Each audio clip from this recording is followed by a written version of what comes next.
ଜୟ ଶ୍ରୀରାମ।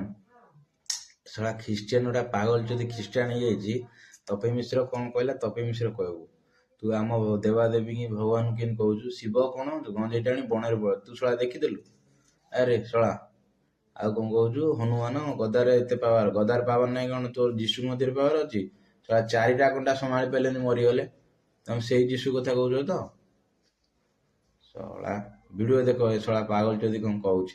ଆଉ ହିନ୍ଦୁ ତପି ମିଶ୍ର ତମକୁ ମୁଁ କହି ରଖୁଛି, ତମେ ଯୋଉ ସାର୍ଟ ପିନ୍ଧୁଛ, ତମେ ଯୋଉ ଘରେ ରହୁଛ, ତମେ ଯୋଉ ମୋବାଇଲ ୟୁଜ କରୁଛ, ତମେ ଯୋଉ ପିଉଛ, ଖାଉଛ, ବୁଲୁଛ, A to Z, ସେଟା ତମର କୋଉ ସନାତନୀ ତିଆରି କଲାଟା, ସେଟା ଏକ୍ସପ୍ଲେନ ଟିକେ କରୁନୁ, ଟିକେ ଏକ୍ସପୋଜ କରେ।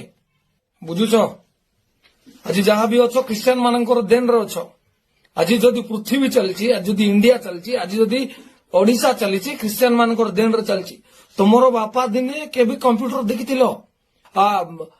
ଗୁଣ ସବୁ ଏକ୍ସପ୍ଲେନ କରୁନ? ତମର କାନ ଫାଟିଯିବ। ତମର ଯୋଉ ଦେବାଦେବୀ ମାନଙ୍କର ଗୁଣ ଯଦି ଯେତେବେଳେ ବାହାରି ପଡିବ, ତମର କାନ ଘାଇଯିବ ଏଇ ୱାର୍ଡ ମାନେ ଶୁଣିଲେ। ଓକେ? ନା ମୂଳ ଅଛି ନା ମାନେ ଶେଷ ଅଛି। କଣ ଯୀଶୁଙ୍କୁ ତୁ କଣ ଭାବିଲୁ? ତୁ ଯୀଶୁ କଣ ଗଞ୍ଜେଇ ମାରିକି ମଶାଣିରେ ଶୋଇଥିବା ଭଗବାନ ବୋଲି ଭାବିଲୁ?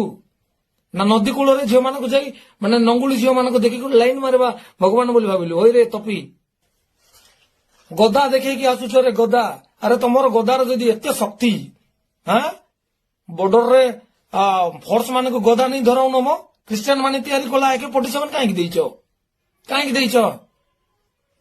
ତମେ ଯୋଉ ଛାତ ଘରେ ରହୁଛ, ସେଟା କିଏ ଶିଖାଇଲାଟା ରେ? ହୋଟେଲରେ ଖ୍ରୀଷ୍ଟିଆନ ୱେଟର ମାନଙ୍କର ରଖଣେ। ହୋଟେଲରେ ତୁ ଯୋଉ ପିଜା ବର୍ଗର ଖାଉଛୁ, ସେଟା କୋଉ ସନାତନୀ କଲାଟା? ସନାତନୀ ମାନଙ୍କର ପ୍ରୟାଗରାଜରେ ଯାଇକରି ଦେଖେ, ବାବା ମାନେ କୁକୁର ହାଡ ଖାଉଛନ୍ତି, ମଲା ଶବ ଖାଉଛନ୍ତି। ସେ ସବୁ କାହିଁ କହୁନୁ? ସେଇଟା ତମ ମାନଙ୍କର ଖାଦ୍ୟରେ। ଘୁଷୁରୀ ପ୍ରକୃତି ତମର। ଓକେ? କୁକୁର ପ୍ରକୃତି। ଗୁଅଖିଆ ଖ୍ରୀଷ୍ଟିଆନ ମାନେ କାହାକୁ କହୁଛୁ ବେ ତୁ? ମଲା ଶବ ସନାତନୀ ମାନେ ଖାଉଛନ୍ତି। ମଲା ଶବ, ମଲା ଶବର ହାଡ ଖାଉଛନ୍ତି। କେତେଟା ପିକ୍ଚର ଦରକାର କହ, ପଠେଇଦେବି। ତୁ କି ତପି, ତୁ କି ବଡି ରଖିଛୁ? ସେଟା ସବୁ ଷ୍ଟେରଏଡ ମାନେ ମେଡିସିନ କିଆ ବଡିରେ ବାବୁ।